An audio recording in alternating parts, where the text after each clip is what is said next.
Top 6 answers on the board. Sa libing, magugulat ang nabiyudang misis kung mas malakas pa sa iyak niya ang iyak nino. Martin. Kabit. Buti pinayagan pumunta sa libing. O kaya hindi alam. Tapos nalaman na lang dahil sa iyak.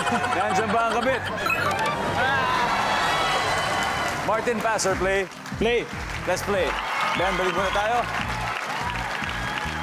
Maxine, sa libing, magugulat ang nabiyudang misis kung mas malakas pa sa iyak niya yung iyak nino. Nang inutangan niya. Yung inutangan, nandiyan ba yan? Wala. Taik, sino pa kaya? Magugulat ang misis, meron pang mas malakas sa iyak niya eh. Sino kaya? Yung kapitbahay nila. Kapitbahay, yeah. Baka naging ka-close o... Baka kainuman niya, mga kapitbahay. Kainuman. Tapos eventually naging kabit. Nandiyan ba ang kapitbahay?